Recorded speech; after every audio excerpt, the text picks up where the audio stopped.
اللہ فرماتا ہے کہ میرے بندے تو دن رات گناہ کرتا ہے اور میں اسے معاف کر دیتا ہوں، بدلہ نہیں لیتا، عذاب نہیں دیتا، ویٹ کرتا ہوں کہ کب تو اپنا دل اپنی مرضی سے میرے لیے خالی کرے گا، مجھے اپنے دل میں انوائٹ کرے گا۔ تیرا رب تو صرف تیری مرضی کا ایک فیصلہ چاہتا ہے تجھ سے، باقی عبادات کی توفیق بھی اسی کی طرف سے۔ تیرے دل کو مضبوطی بھی وہ عطا کرے گا، دنیا کے چکروں سے بھی وہ تمہیں آزاد کرے گا، آخرت کی تیاری بھی وہ تجھ سے کروائے گا۔ دل کو صاف تو کر، کہہ تو صحیح اللہ کو کہ اللہ اگر اس دل میں لوگوں کی محبت آ سکتی ہے اور لوگوں کی محبت آباد کرنے کے بجائے مجھے برباد کر سکتی ہے، اگر اس دل میں پیسے کی ہوس آ سکتی ہے، لالچ آ سکتی ہے اور اس لالچ کے چکروں میں میری مینٹل ہیلتھ خراب ہو سکتی ہے، اگر اس دل میں غم آ سکتا ہے اور وہ غم میرے جسم کو کمزور کر سکتا ہے، تو اے رب تو بھی تو آ سکتا ہے میرے دل میں۔ تیرے آنے سے میرے دل کی دنیا بدل بھی تو سکتی ہے، میرے دل کا غم، میرے دل کا بوجھ ہلکا بھی تو ہو سکتا ہے۔ تجھے دنیا کی ضرورت نہیں ہے میری جان، تجھے اللہ کی ضرورت ہے۔ دنیا میں تیرا سکون ہے ہی نہیں، تیرا سکون رب کی یاد میں چھپا ہے، رب کی عبادتوں میں چھپا ہے۔ کر کے دیکھ، نہ ملا تو دنیا کہیں بھاگ تو نہیں رہی، پھر سے آ جانا دنیا داری میں۔ لیکن میں یہ بات دعوے کے ساتھ کہہ سکتا ہوں، اگر تیرا دل اللہ کا گھر بن گیا نا اور تو نے اپنے اعمال کی اصلاح کر لی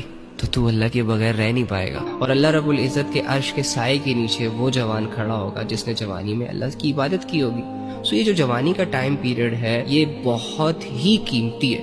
اس کو اگر آپ لوگوں نے ویسٹ کر دیا تو واللہ ہی آپ لوگ خون کے آنسو رونے والے ہو۔ کتنے ایسے لوگ ہیں جن کی جوانیاں ڈھل چکی ہیں اور وہ آج حسرت کر رہے ہیں، افسوس کر رہے ہیں، کاش ہم جوانی میں کچھ سیکھ لیتے، کچھ کر لیتے،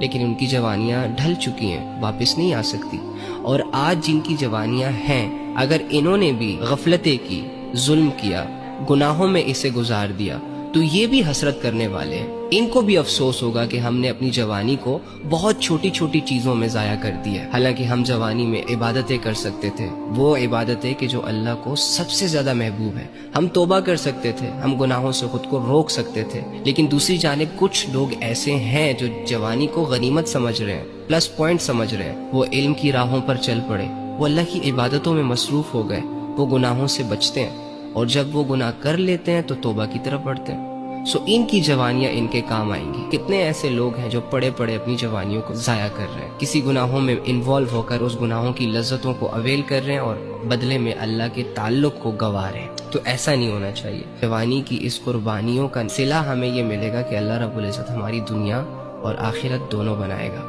ایک دفعہ مر گئے نا تو یہ سارے مزے، یہ نفس اور ہوس کے سارے تماشے اور یہ ساری انجوائمنٹ آپ کو بہت پھیکی پھیکی لگیں گی۔ اپنے لیے کیسی موت پسند کرو گے؟ مسجد میں، نماز میں، سجدوں میں، قرآن پڑھتے ہوئے، اللہ کے دین میں